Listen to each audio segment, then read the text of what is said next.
6:45 is the time. Your top stories in your Sunrise Smart Start this Monday. New this morning, a large police presence overnight for a call for a man with a gun.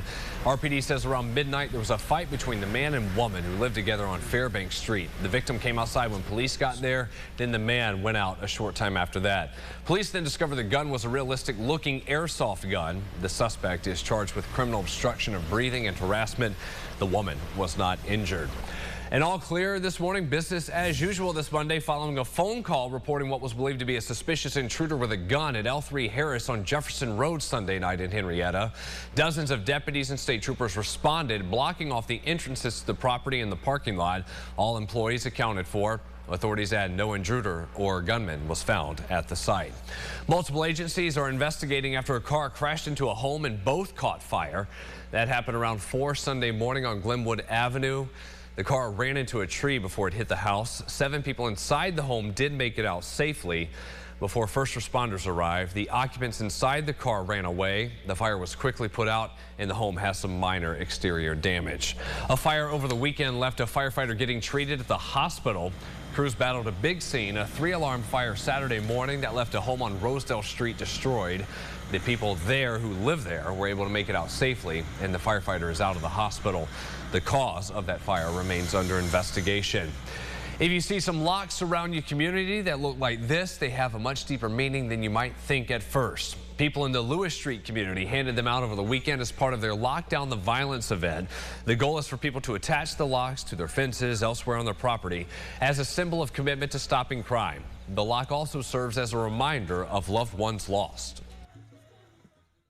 We want to put lock down violence to make sure that we stand together as one community and one city fighting against violence.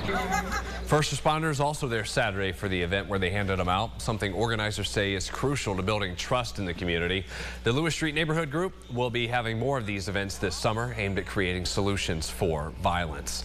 Happening today in a few hours, Jamila Evans is in court for trial, charged with vehicular manslaughter and DWI. Police say she was behind the wheel when her car crashed head-on into an ambulance in the summer of 2021. The passenger in her car was killed. The paramedics were not seriously injured when that happened. Also due in court today, Sean Appleberry, accused of shooting and killing 42-year-old Desmond Diggs in Rochester in March 2022. Appleberry was charged with second-degree murder and second-degree criminal possession of a weapon.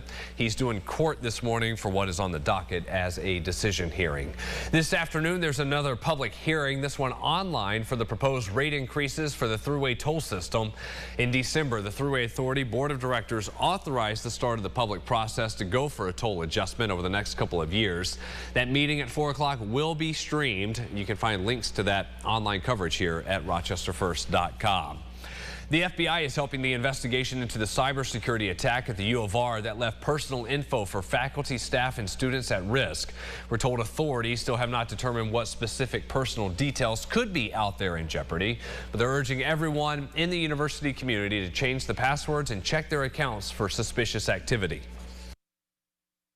It's your password, and then another thing, it could be an SMS text with a code on it, or it could be biometrics, it could be your face or something like that. If email addresses came out and they're in the wrong hands, you can see an uptick in some spam attacks.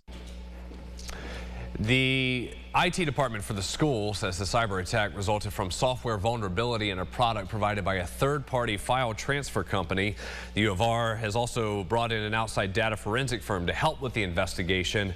The groups have not yet determined who was behind the hack or where it came from.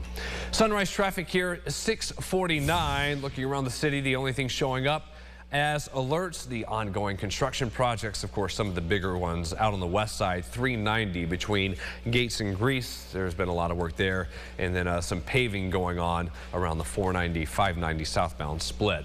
More than 180 teams made up of families, friends, and supporters all got together for the Stroll for Strong Kids 5K, the 27th annual event. The fundraising effort for Golisano Children's Hospital started at Genesee Valley Park yesterday morning as teams marched through the park supporting programs serving the hospital and all the families there. Seeing everyone getting together for the same cause, an emotional time for so many, especially for parents like Jennifer Johnson, who lost her daughter 10 years ago. I I would love nothing more than my daughter to be with me today, but I know that I got much more time than really made sense for the way her body was set up, which wasn't really meant to exist in this world. So when I think about the fact that I had almost 17 months with her, I owe that to the staff at Golisano Children's Hospital. About 12,000 people take part every year, helping to raise more than $300,000 for a variety of programs for support the hospital offers. An uplifting event in Penfield called Black Kids Matter. The goal to celebrate young black people through positive affirmations, making sure they know they're valued and important from an early age. The free event Sunday featured an African drum circle, story time, and crafts, all aimed at challenging discrimination. This is something event organizers say plays a critical role in the lives of these young people. It's really heartwarming to know that there's a whole community behind them. And I want every kid to feel this way, you know, like right now, yeah, we're in Penfield, but the city, kids everywhere deserve to have these kind of affirmations given to them. That event put on by the Penfield Anti-Racist Alliance, black-owned businesses and community organizations were also part of that. For parents and caregivers looking to help kids beat summer boredom once school is out, there are many programs and activities going on. One partnership between grassroots group Common Ground Health, the city, and RCSD is offering families with children 17 and younger options, making sure their kids are fed as well.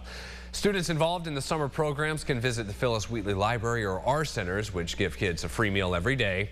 The food comes from FoodLink and the district, making sure every student has proper nutrition.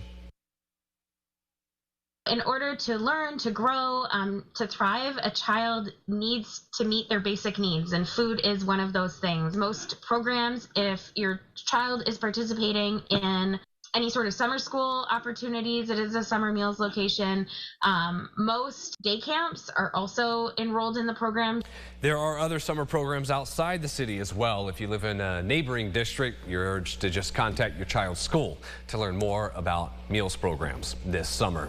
A high school student is making quite the big difference in the Greece Central School District by advocating for other students with disabilities.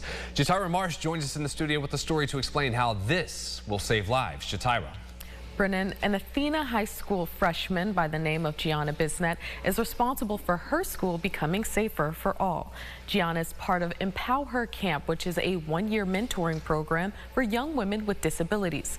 As part of the program, she was required to create a project focused on emergency preparedness and response for people with disabilities in her community. She pushed for what are called evacuation chairs. They allow a person to be safely and easily moved down the stairs in the event of an emergency. She shared her experience with me, talking about how emergency drills in the past made her feel as someone who uses a wheelchair. In like a fire drill, I would go to a stairwell and just wait there and not do anything, not know if people knew where I was or anything. I felt very unsafe and stressed. The school received the device shortly after Gianna made the request, and training on the new device will begin in the upcoming weeks. Brennan, back to you. What an incredible mission and results there, Jatira. Here's James with a final look at your forecast. Yeah. Kids going out with a jacket this morning? I don't know. That's a good question.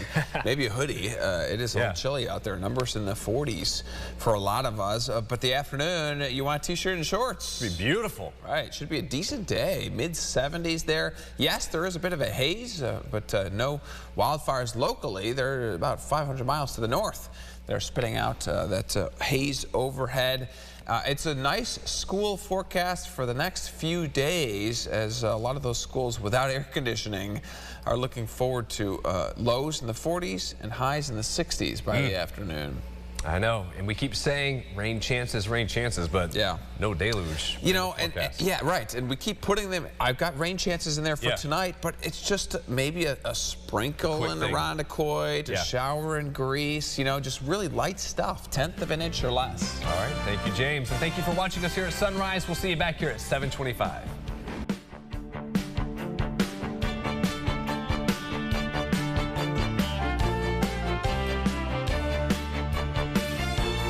Follow News 8 wherever you are on RochesterFirst.com, Facebook, Twitter, and on our app for news and weather.